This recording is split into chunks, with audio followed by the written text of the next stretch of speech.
Hello दोस्तों, आप लोगों का स्वागत है हमारे यूट्यूब चैनल बजरंग एजुकेशन अड्डा पे। तो जैसे कि दोस्तों मैं आप लोगों को बताने वाला हूँ कि इतिहास के अति महत्वपूर्ण प्रश्न जो कि मैं आप लोगों को बताऊंगा और जो कि बहुत अच्छे प्रश्न है और जो कि पूछे गए पेपर में पूछे गए प्रश्न है।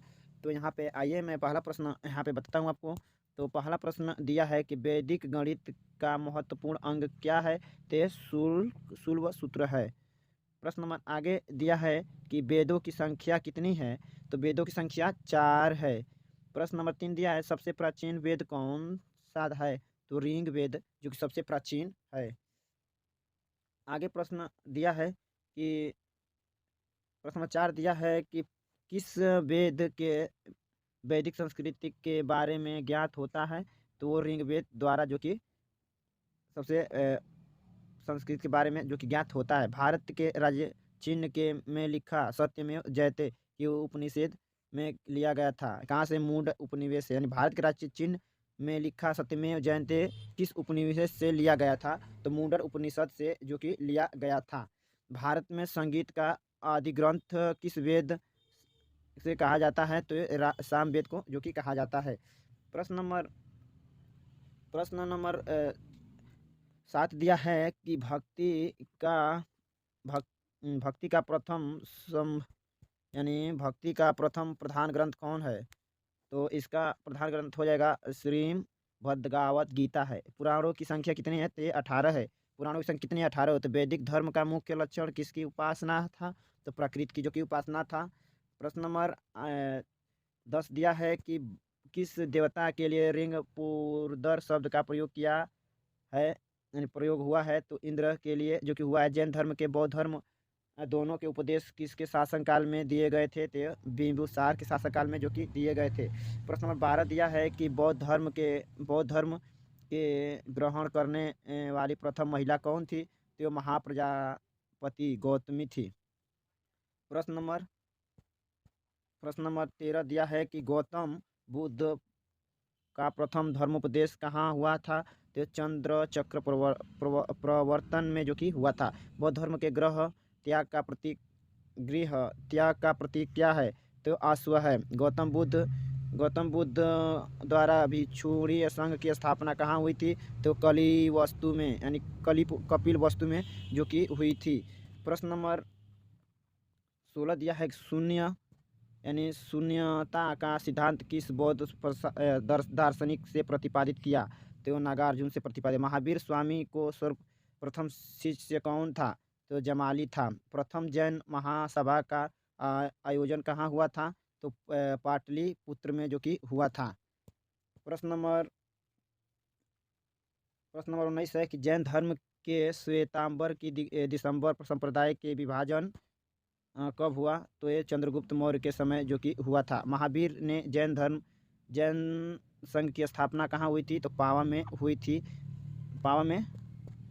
हुई थी। तो भारत पर पहला तुर्की आक्रमण किसने किया था? तो 1986 में गजनी के सुतुबुकीतिगीन ने किया था। प्रश्न नंबर 22 है कि महमूद गजनवी किसका पुत्र था? तो सुबुक्तिगीन का जो कि पुत्र था।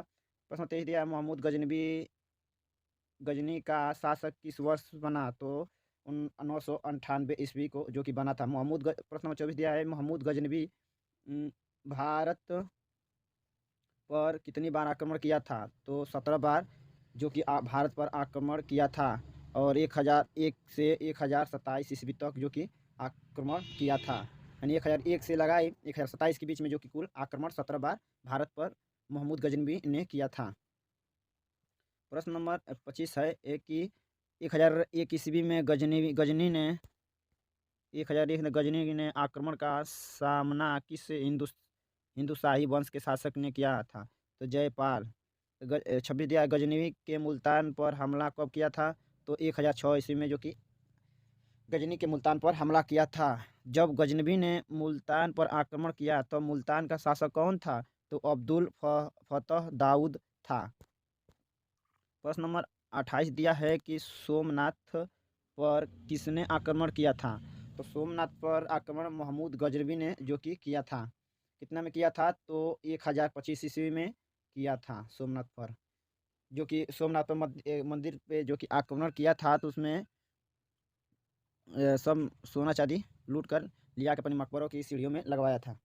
प्रश्न नंबर 29 दिया है कि भारत में तुर्की राज्य का संस्थापक किसे माना जाता है? तो मुल्तान को माना जाता है। तराइन का प्रथम युद्ध 1191 ईस्वी में मोहम्मद गौरी के किसने हराया था? तो पृथ्वीराज चौहान ने, जो कि मोहम्मद गौरी को हराया था। प्रश्न नंबर 31 है कि तराइन के दूसरे युद्ध में 1192 ईस्वी में किसकी जीत हुई थी? तो मोहम्मद गौरी की जो कि जीत हुई थी। तो प्रश्न नंबर 32 दिया है कि पृथ्वीराज चौहान को बंदी बनाकर मोहम्मद गौरी कहाँ ले गया था? तो अफगानिस्तान जो कि बंदी बनाकर ले गया था। प्रश्न नंबर 33 दिया है कि चंदावर के युद्ध में 1194 ईस्वी में मोहम्मद गौरी ने किसे हराया था? तो कुतुबुद्दीन ऐबक को, जो कि हराया था। कुतुबुद्दीन ऐबक को जो कि हराया था। प्रश्न नंबर 34 दिया है कि मोहम्मद गौरी ने दिल्ली और उसके आसपास के इलाकों को सौंपा किसको? तो कुतुबुद्दीन ऐबक को, जो कि सौंपा था। तो आगे दिया है 35, किसने नालंदा तथा विक्रमशिला को नष्ट कर दिया था? तो ये बख्तियार खिलजी यह मोहम्मद गौरी का सेनापति था। बख्तियार खिलजी जो कि नष्ट कर दिया था। तो किसका ही सेना था? यह मोहम्मद गौरी का जो कि सेना था। आगे प्रश्न दिया है बख्तियार खिलजी किसे मारा गया था? कैसे? हाँ, बख्तियार खिलजी कैसे मारा गया था? तो 1206 ईस्वी में खोखरों के साथ युद्ध में खिलजी मारा गया था। प्रश्न नंबर 27 दिया है कि महमूद गजनबी किस वंश के संबंधित था? तो एनिमी वंश के संबंधित था। चंद्रवावत का युद्ध 1194 ईस्वी में मोहम्मद गौरी ने किसे हराया था? तो कन्नौज के गढ़वा शासक जयचंद्र को, जो कि हराया था। तो 39 प्रश्न दिया है भारत पर आक्रमण करने वाला पहला विदेशी कौन था? तो साइरस था। पहला विदेशी जो कि साइरस था। आगे प्रश्न दिया है, प्रश्न नंबर 40 दिया है कि मोहम्मद गौरी की हत्या की खोखर ने, जो कि मोहम्मद गौरी की हत्या की थी। तो thanks for watching my video अच्छा लगा हो तो वीडियो को लाइक करें और हमारे चैनल को सब्सक्राइब करें। ओके, धन्यवाद। जय हिंद।